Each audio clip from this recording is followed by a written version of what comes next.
This is a legacy episode of the Lesbian Historic Motif podcast, originally released as part of the Lesbian Talk Show podcast group. Some references may be obsolete. The show looks at lesbian-relevant themes in history and literature, has interviews and discussions about current historical fiction with queer female characters, including fantastic versions of the past, and presents new original historical fiction for your enjoyment.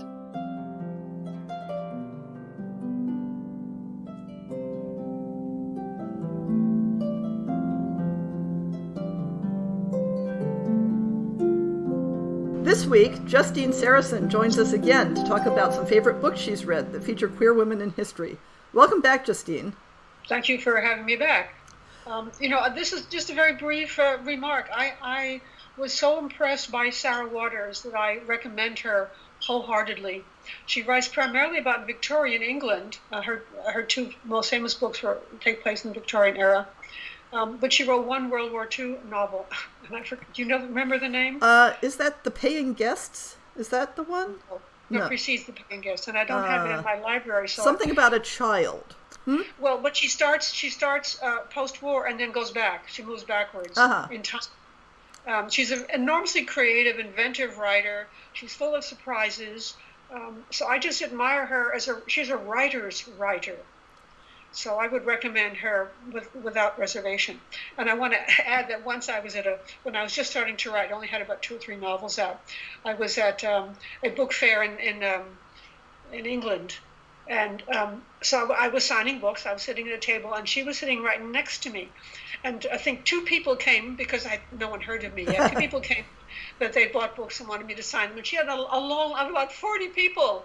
So, yes. But she's gracious about it. Yeah, we joked about it. Yeah, she has a technique of completely overturning your expectations like 5 times in a book. Right. And I think it's not even important which one it is, I suppose, but midway through, you think you have it figured out. You follow the twists and turns, you think, I got this one. And then, boom, you're dead wrong. Yeah, Fingersmith is the one I was thinking of, where yeah, I think that was it, yeah. No, she's very good. So all you out there hearing my voice, read Sarah Waters. I think your readers would especially like her because she does the same thing where, yes, there is a romance thread through it, but it's a different genre. It's the adventure or the mystery or the something like that with the romance threaded through it. Yeah. Very, very sharp-edged in many cases. She's just smart. She's a smart writer, and I like to read smart writers. So do you have another book? Well, I mean, the one I mentioned earlier, it doesn't have an author, and it's not LGBT. It's just a wonderful book that everyone should read. It's A Woman in Berlin, and it's not LGBT at all. Just about a woman and her fate of living through the years after the war. If you like a war context story, then this is autobiographical. It's nonfiction. It's just a wonderful book. The author is anonymous, so you have to look for it by its title. It exists in about 4 or 5 languages, and I just can't recommend it enough. Except read my book first. Read Berlin Hungers first before you read A Woman in Berlin, and then you realize how much I plagiarized. Right. It's sort of like watching the movie before you read the novel. Right. Yeah.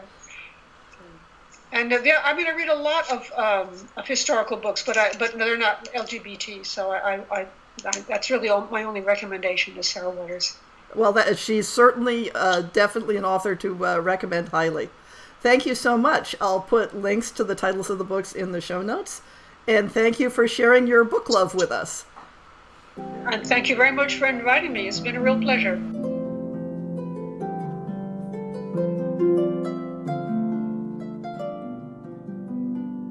I hope you've enjoyed this episode of the Lesbian Historic Motif podcast. See the show notes for links to people and topics. Most shows will have a transcript linked as well. If you have a book announcement, a topic suggestion, or might like to appear on the show, please drop me an email. If you enjoyed this podcast, please rate it and subscribe on your favorite podcast app, and consider supporting our Patreon.